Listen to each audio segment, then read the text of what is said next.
ইবাদত কবুল হতে হলে মুনাফিকি ছাড়তে হবে। সবাই রাজি আছেন তো? নামাজ কয় ওয়াক্ত পড়বো আমরা? 5 ওয়াক্ত। নাম্বার 2, নামাজের মধ্যে যাদের অলসতা থাকবে তাদের কোনো ইবাদত কবুল হবে না।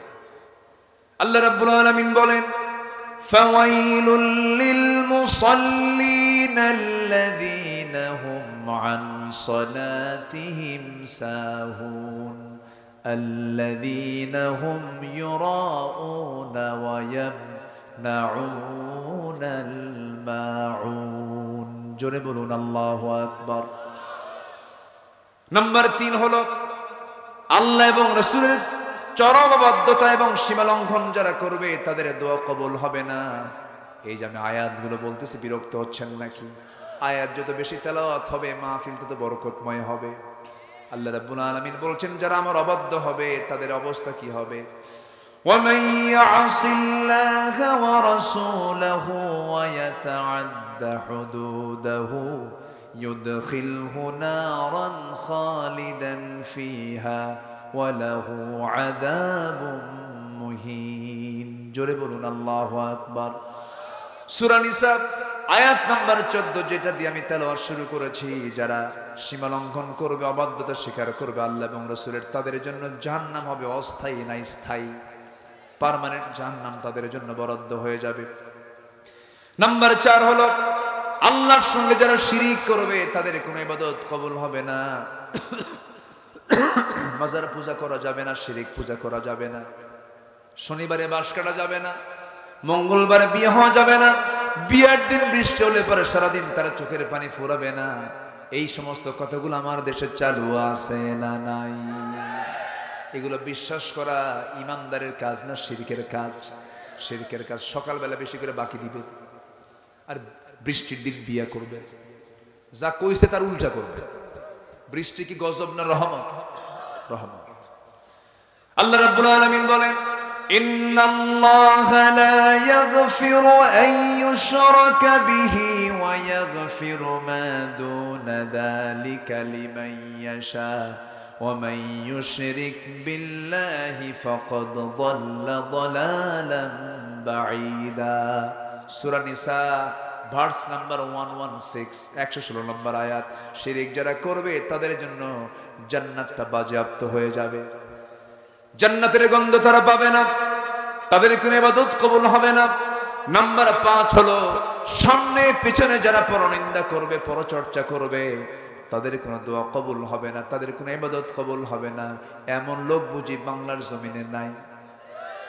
পরনিন্দা, পরচর্চা, গীবত চর্চা, এই সমস্ত লোকগুলো আজকের সমাজে আছে না নাই? ওই যে ত্রিমোহনীর মোড়ে, চতুর্থ চৌমোহনীর মোড়ে, রাস্তার মোড়ে মোড়ে কিছু দোকান খোলা থাকে, 4 দোকান। সেই 4 দোকানে বসে সারাদিন গীবত শিকায়েত করে এমন লোক আছে না নাই বলেন? আমি ওই 4 দোকানের নাম দিয়েছি হলো গীবতখানা। কি খানা? গীবতখানা। গীবতের চর্চা করে। আল্লাহ রাব্বুল আলামিন বলেন, যারা পারেন আওয়াজ দেওয়ার সঙ্গে ঠোঁট মিলিয়ে বলেন, ওয়াইলুল লিকুল্লি হুমাযাতিল লুমাযাতিনিল্লাযী জামা'a মালান ওয়া আদ্দাদাহ ইয়াহসাবু আন্না মালাহু আখলাদাহ কাল্লা লায়ুনবাযান্না ফিল হুতামাহ ওয়া মা আদরাকা মাল হুতামাহ নারুল্লাহিল মুকাদাতুল লাতী তাত্তালি'ু আলাল আফইদাহ ইন্নাহা আলাইহিম মুসাদাহ ফি আমাদিন মুমাদ্দাদাহ। আল্লাহ রাব্বুল আলামিন বলেন, যারা সামনে পেছনে আড়ালে পরনিন্দা করে, পরচর্চা করে, তাদের ধ্বংস হয়ে যাক। তাদের কোনো ইবাদত কবুল হবে না। কার দরবারে? আসতে বলবেন না, কার দরবারে? যদি পারি মানুষের গুণ দেখব, আর যদি পারি নিজের দোষ দেখব, নিজের দোষ দেখব, পরের কি দেখব? গুণটা দেখব, আমি উপকৃত হয়ে যাব। নাম্বার 6 হলো আল্লাহকে যারা ভুলে থাকবে আল্লাহ তাদেরকে ভুলে থাকবেন। ওয়ামান আ'রাদা আন যিকরি ফাইন্না লাহু মাঈশাতান দানকা ওয়া নাহশুরুহু ইয়াওমাল কিয়ামাতি আ'মা ক্বালা রাব্বি লিমা হাশারতানি আ'মা ওয়া ক্বাদ কুনতু কুনতু বাসীরা। জোরে বলুন আল্লাহু আকবার। আল্লাহকে যারা ভুলে থাকবে আল্লাহ তাদেরকে ভুলে যাবেন, তাদেরকে অন্ধ করে কিয়ামতের দিন তুলবেন। এই জন্য আমরা আল্লাহকে ভুলে থাকবো না, স্মরণ করব। বলেন বলেন বলেন, ভুলবো না, স্মরণ করব, স্মরণ করব। নাম্বার 7 হলো শয়তানের যারা পদাঙ্ক অনুসরণ করবে তারা আল্লাহর কোন ইবাদত তাদের দরবারে মঞ্জুর হবে না। শয়তানের পদাঙ্ক যেমন মদের বারে যাওয়া, জেনার কারবার করা, সুদের কারবার করে, এদিকে নামাজও পড়ে, এরকম কিছু লাম্পট্য জীবন আছে না নাই? বলেন, আসতে বলবেন না আছে না নাই? আল্লাহ রাব্বুল আলামিন বলছেন তাদের কোন ইবাদত আমার দরবারে মঞ্জুর হবে না। নাম্বার 8 হলো লোক দেখানো যারা ইবাদত করবে। দান করেছে 1 লাখ টাকা, নামটা বলে নাই, যে কালেকশন করছে তার মুখে নামটা আসে নাই, রাগের ঠেলায় বলে এত 1 লক্ষ টাকা দান করলাম, আমার নামটা নিলে না, জীবনের দান আমি তোমাদেরকে করব না। এমন দানবীর বুঝি বাংলার জমিনে নাই? আসতে বলবেন না আছে না নাই? লোক দেখানো যারা দান করবে, লোক দেখানো যারা ইবাদত করবে, তাদের কোনো ইবাদত আল্লাহর দরবারে মঞ্জুর হবে না। আল্লাহ বলেন তাদের কোনো দোয়াও কবুল হবে না। নাম্বার 9 হলো যারা কুফরি করবে, কুফরি করলে পরে তার কোনো দোয়া কবুল হবে না। ইন্নাল্লাযীনা কাফারু লান তুগনিয়া আনহুম আমওয়ালুহুম ওয়ালা আওলাদুহুম মিনাল্লাহি শাইআ ওয়া উলাইকা হুম ওয়াকুদুন নার। জোরে বলুন আল্লাহু আকবার। সূরা আলে ইমরান আয়াত নাম্বার 10। যদি কোনো বান্দা যদি কুফরি করে তার কোনো কিছুই কাজে আসবে না, সন্তান সম্পদ কোনো কিছুই কাজে আসবে না। এই জন্য কুফরি করলে পরে কোনো দোয়া কবুল করবেন না কে? আল্লাহ তাআলা। সর্বশেষ হলো আল্লাহর সাথে মিথ্যা দৃঢ় অঙ্গীকার করে যারা অবজ্ঞার সঙ্গে তা ভঙ্গ করবে, আল্লাহর সঙ্গে যারা অঙ্গীকার ভঙ্গ করবে, আল্লাহ রাব্বুল আলামিন তাদের কোনো ইবাদত কবুল করবেন না। ওমিনহুম মান আহাদাল্লাহ। মানুষের মধ্যে এমন কিছু লোক আছে যারা আল্লাহর সঙ্গে অঙ্গীকার করার পরে সে অঙ্গীকার যারা ভঙ্গ করেছে, আল্লাহ বলছেন লানাকুনান্না মিনাস সালিহিন। জোরে বলুন আল্লাহু আকবার। আসুন আমরা এই 10টা অপকর্ম থেকে নিজেকে বাঁচায় রাখি। এই 10টা অপকর্ম থেকে বাঁচিয়ে রেখে যদি আমরা আল্লাহর কাছে চাই, দোয়া কবুল করবেন তিনি আমার কে? আল্লাহ কবুল করুন। জোরে বলি আমিন, আরো জোরে আমিন। অনেক রাত হয়েছে আমি বুঝতে পারছি, আমি আর সময়টাকে ক্ষেপণ করব না। আমার জি জি আমি এই যে ভাইজান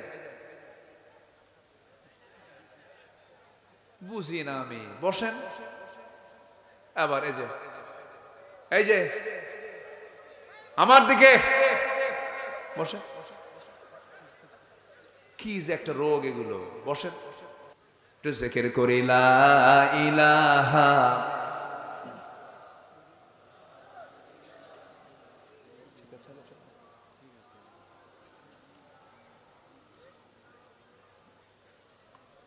জিকির এত আসতে হলে তো সমস্যা, আল্লাহর নামটা বড় করে নিতে হবে তো। লা ইলাহা, আরো জোরে লা ইলাহা,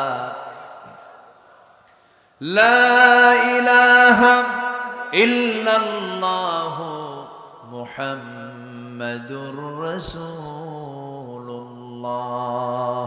সাল্লাল্লাহু আলাইহি ওয়াসাল্লাম।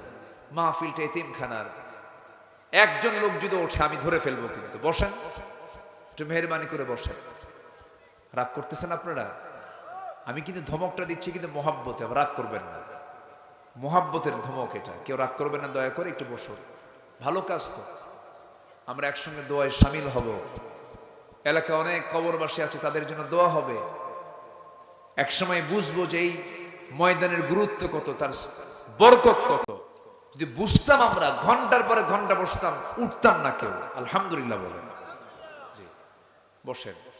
শয়তান তো ওয়াসওয়াসা দেয়। শয়তান মনে হয় কাহারুল চেনে না নাকি? শয়তান কি কাহারুল চেনে? দিনাজপুর চেনে? আমার আব্বা আদম আলাইহিস সালামকে জান্নাতে গিয়ে ধোঁকা দিয়েছিল, জান্নাতে গিয়ে। তো শয়তান যদি জান্নাতের দরজা চেনে, দিনাজপুর চেনে না। বসেন, এখানেও শয়তান আছে, কিন্তু ওয়াসওয়াসা দেওয়ার জন্য আছে। ওঠ, বসেন। আমরা দোয়ায় শামিল হব, দোয়া সম্পূর্ণ করে বিদায় নেব। জোরে বলি ইনশাআল্লাহ। মাদ্রাসার মাহফিল, এতিমখানার মাহফিল। আমার বামে পেছনে ডানে অনেক অতিথিরা আছেন, সামনে ডান পাশে বাম পাশে অনেক চেয়ারের স্পেশাল গেস্টরা আছেন, প্রতি চেয়ার প্রতি 1 লাখ। কি কোন আপনারা? তাহলে তো মাদ্রাসার এতিমখানা একদম ধনী হয়ে যাবে, আর চাইতেই হবে না। তো দেখি এখানে চেয়ার যারা পেয়েছেন, কোরআনের চেয়ার এটা। মাহফিল কমিটি আপনাকে সম্মানিত করেছেন, আপনি মাহফিলকে সম্মানিত করুন। সবাই কম বেশি আপনারা দেবেন। আর সামনে যারা আছেন বসে, আমি খুব খুশি হয়েছি, নড়াচড়া করেন নাই, ছিলেন। আমরা একসঙ্গে দোয়ায় শামিল হব। চাদর কি দেওয়া হয়েছিল ভিতরে? ব্যাগটা চাদর কি দেওয়া হয়েছিল? আর যদি দেওয়া হয়ে থাকে তাহলে থাক, দরকার নাই। যদি বিশেষ কেউ কিছু দিতে চান, আমরা 2 থেকে 3 মিনিটের ভিতরে দেব আমরা।